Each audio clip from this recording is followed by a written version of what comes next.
Bom, pessoal dos terceiros anos, vamos finalizar aí a nossa matéria do primeiro bimestre, né? Finalizar isso que a gente está vendo aí da Revolução Industrial. Faltam ainda dois aspectos para a gente ver. Até agora a gente ficou apenas nos aspectos dos efeitos sociais da Revolução Industrial, mas valeu a pena investir algum tempo nisso, porque é importante compreender o impacto da Revolução Industrial na sociedade. Grande parte das questões de vestibular vão tratar sobre isso também, mas tem ainda dois aspectos que nós não vimos que a gente precisa concluir para fechar a compreensão mais completa do tema. Tá? Primeiro é a questão das inovações tecnológicas. Esse tema das inovações tecnológicas vai estar ligado ao surgimento das fábricas. Tá? E o segundo ponto é o pioneirismo inglês, porque a Inglaterra foi o primeiro país a se industrializar. Então vamos lá, vamos começar por essa questão das inovações tecnológicas. Primeira coisa que a gente tem que entender nesse quesito é que teve todo um componente econômico, necessidade de exército de mão de obra reserva e tal, mas a Revolução Industrial também foi feita a partir de um desenvolvimento técnico, um desenvolvimento tecnológico. Tá, ok?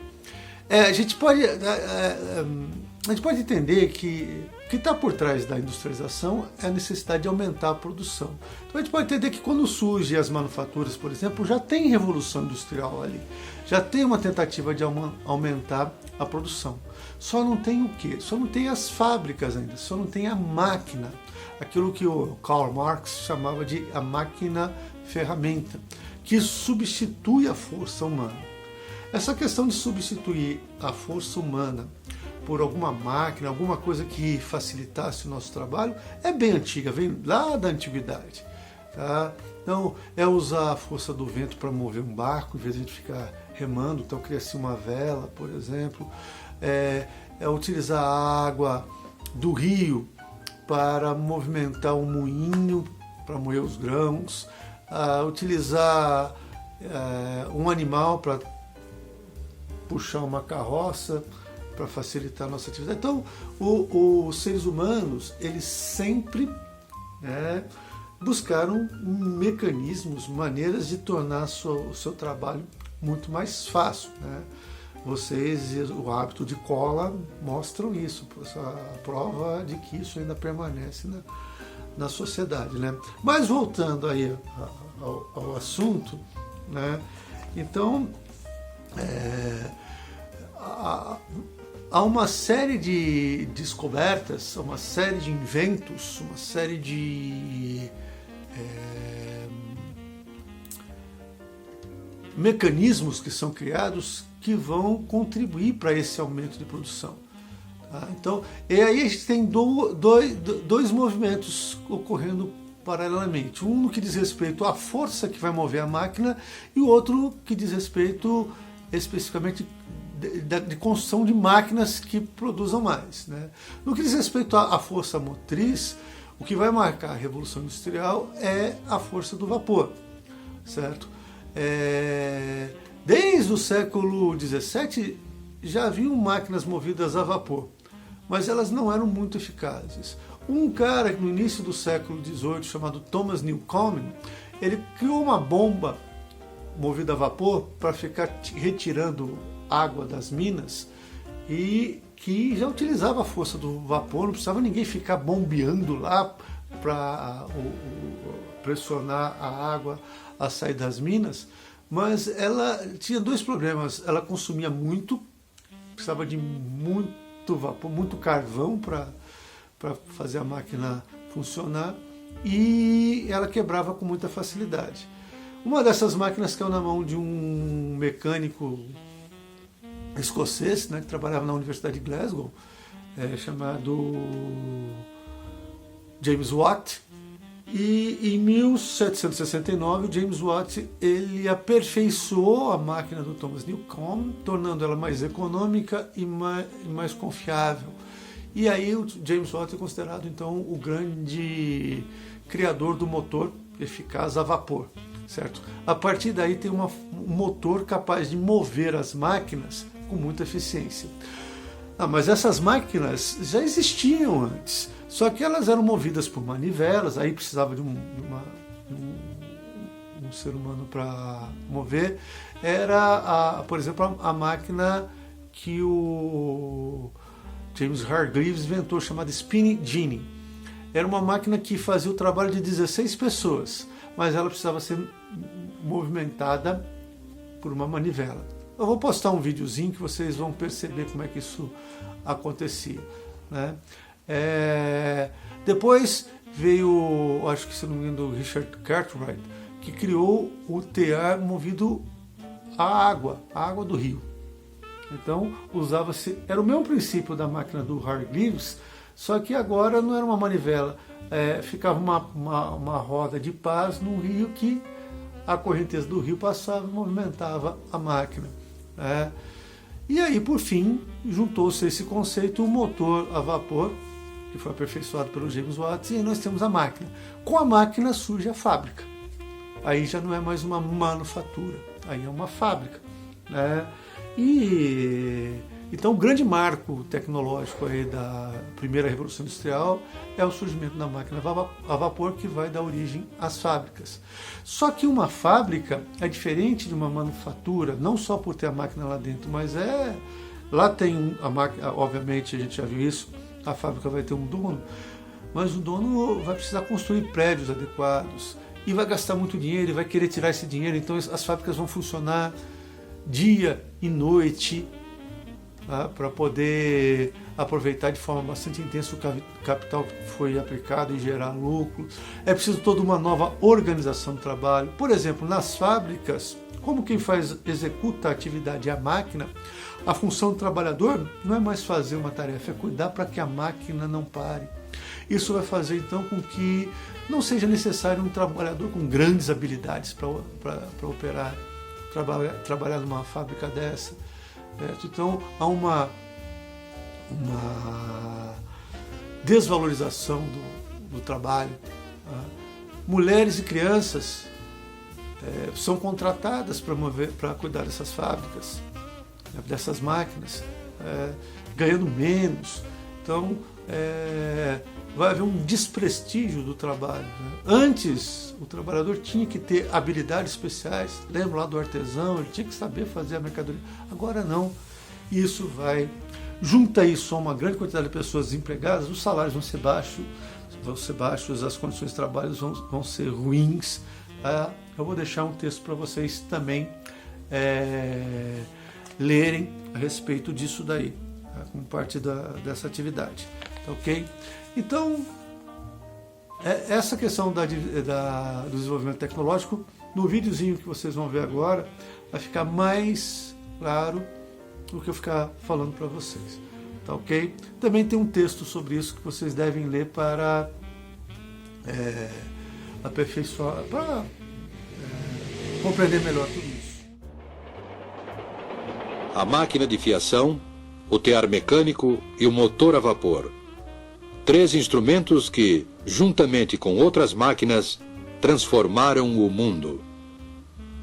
Desde os tempos primitivos, o homem vem fabricando e utilizando instrumentos. O instrumento executa um trabalho pequeno, visto que os músculos do trabalhador fornecem a força e o seu cérebro a habilidade. Séculos e séculos de fabricação e de utilização de máquinas. No ano de 1765, há mais de 200 anos,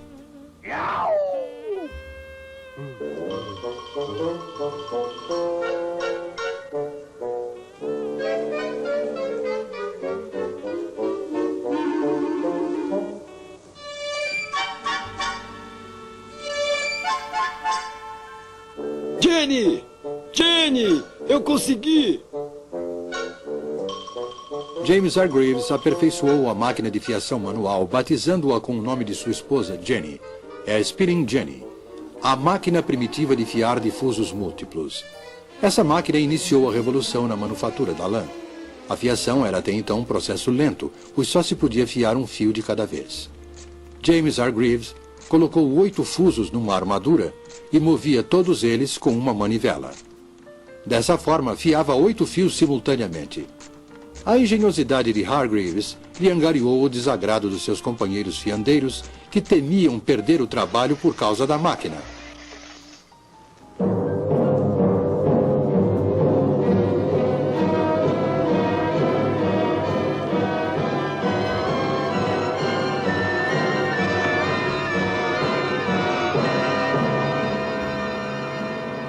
Mas Hargreaves não desistiu do seu empreendimento.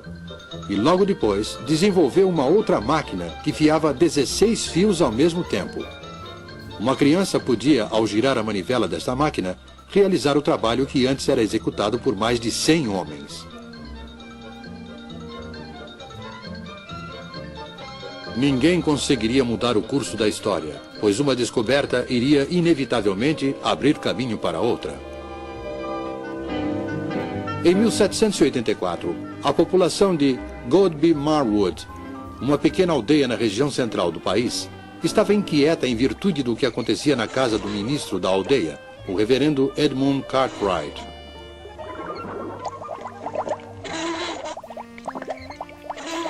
Acontecem coisas muito estranhas ali naquela casa. Parecem coisas do diabo.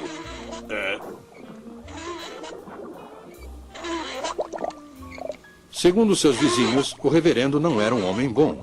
Acreditavam que ele praticava bruxaria. Mas tais temores eram infundados.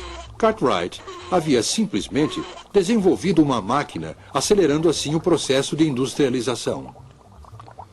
A partir de então, a energia não era mais produzida pelos músculos dos trabalhadores, como ocorria com a máquina de fiação. A fonte da energia seria a água. A força da água corrente foi utilizada para movimentar uma máquina de tecer. Estava criado o tear mecânico. O trabalho manual na indústria têxtil foi abandonado, como foi também o velho sistema doméstico de manufatura. O tear mecânico, além de ter um preço elevado para o tecelão comum, era muito grande para ser colocado em casa.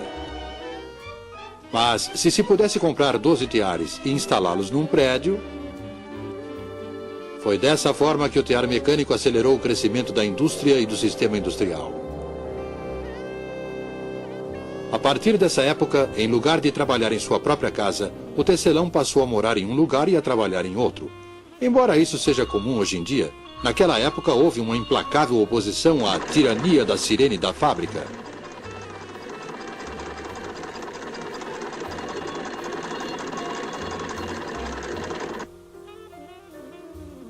Houve tempos em que eu tinha vontade de jogar as minhas lançadeiras no chão. Mas a máquina que daria o maior impulso à Revolução Industrial ainda estava por vir.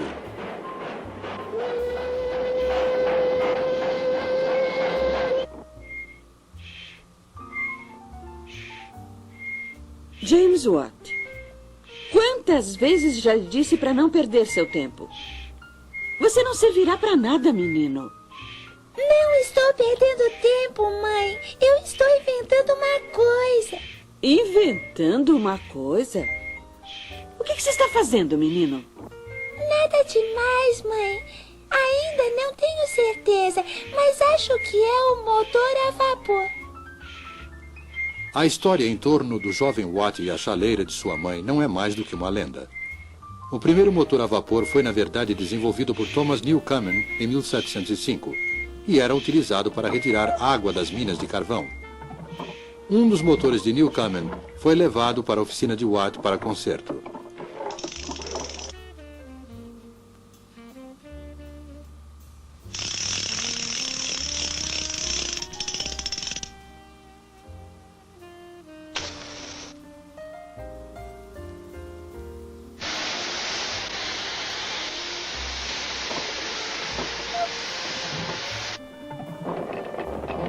James Watt empenhou-se nesse trabalho e, por volta de 1781, aperfeiçoou o motor, convertendo-o em grande fonte de força.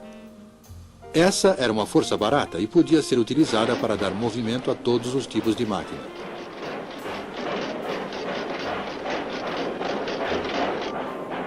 Com o motor a vapor de Watt e com o aperfeiçoamento dos métodos de beneficiamento do ferro e do aço, a Revolução Industrial era um fato consumado.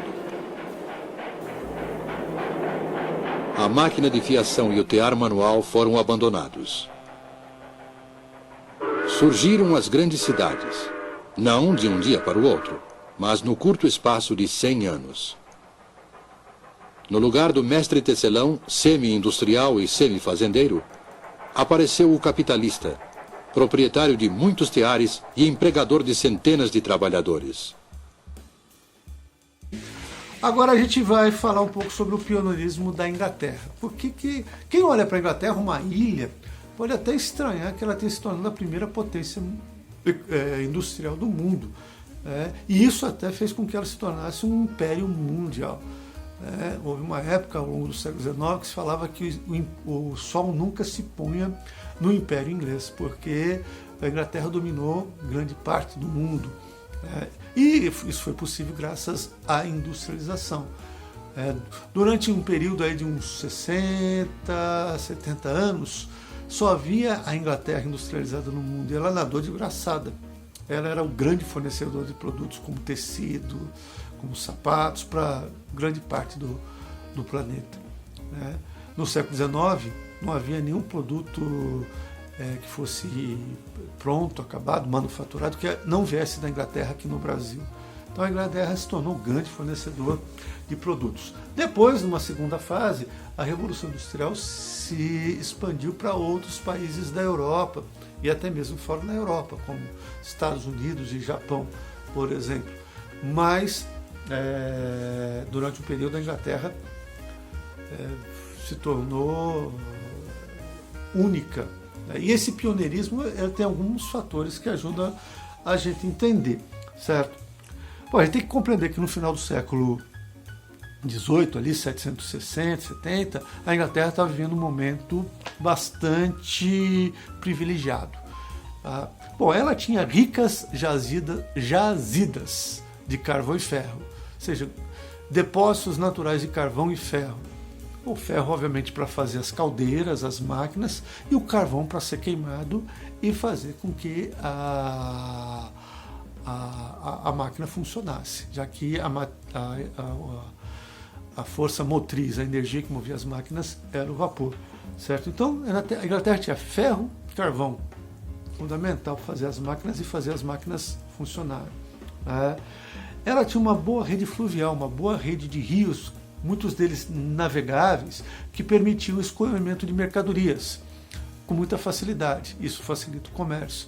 Então era muito fácil chegar ao coração da ilha navegando pelos rios. O Tâmisa, que é o rio que corta Londres, é um exemplo de um rio extremamente navegável e que facilitava esse deslocamento de matéria-prima, de produtos prontos dentro da Inglaterra. Além disso, os rios proporcionavam a energia hidráulica para mover aquelas máquinas que não eram a vapor ainda, que eram movidas a pás, a rodas de pás. A Inglaterra tinha excelentes portos, uma frota de navios mercantes bastante expressiva, que vinha sendo feita desde meados do século XVII. Havia uma grande criação de ovelhas, colônias na América que produziam algodão, isso é importante, que é um fornecimento de matéria-prima. Então os cercamentos têm um papel duplo aí, porque tinha muita matéria-prima, que é a lã de ovelha, para ser trabalhada na indústria têxtil, que é a primeira indústria a se desenvolver, mas também havia algodão que se extraía das colônias, principalmente da América do Norte. Havia uma grande quantidade de pessoas desempregadas, mão de obra disponível, graças aos cercamentos. E por fim, não só os cercamentos, havia muita gente também, os artesãos não conseguiam mais competir com as manufaturas e eles faliam. Então isso ia formando um exército de mão de obra reserva bastante importante dentro da Inglaterra. Por fim, uma coisa que a gente vai estudar provavelmente no próximo bimestre, houve uma revolução, ocorreram duas revoluções no século XVII na Inglaterra, a Revolução Puritana e a Revolução Gloriosa, e essas revoluções contribuíram para colocar, né, a burguesia no poder. Em que sentido? Essas revoluções vão exigir uma redução do poder real e uma ampliação do papel do parlamento.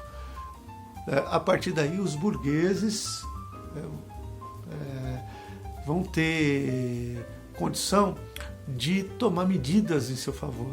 E essas medidas vão auxiliar, vão incentivar esse processo de industrialização. Tá? É importante ressaltar, um último lembrete, que lá na Inglaterra, muitos nobres eles vão se tornar os burgueses. Muitos nobres vão começar a usar suas terras para ganhar dinheiro, muitos nobres vão começar a investir suas rendas na indústria. Então, na Inglaterra é meio confusa, né, essa identidade nobreza-burguesia, porque ela vai se misturar um pouco. Diferente da França. Na França, o nobre é nobre, qualquer tipo de atividade como comércio, isso não é digno do nobre francês. Mas na Inglaterra não tem essa coisa. O nobre inglês ele é mais pragmático. Ele vai buscar... não todos. Alguns nobres ficam com aquela empáfia. Não, isso não vou fazer, isso não quero. Mas alguns nobres ingleses, eles... Então, não existe muito bem uma separação muito entre nobreza e burguesia. O que existe é uma separação de interesses. Os burgueses têm interesses específicos que eles começam a ter chance de se tornar concretos na medida em que pode participar do governo a partir dessas revoluções que eu falei para vocês. A Revolução Puritana e a Revolução Gloriosa. Isso também contribuiu para a industrialização na Inglaterra. Então, é isso aí. Leiam os textos. Espero que vocês tenham sucesso na prova, façam com seriedade a prova. A questão não é da nota, a questão é vocês verificarem mesmo como é que está o aprendizado de vocês, se prepararem. Pelo jeito o Enem vai ser mantido, né?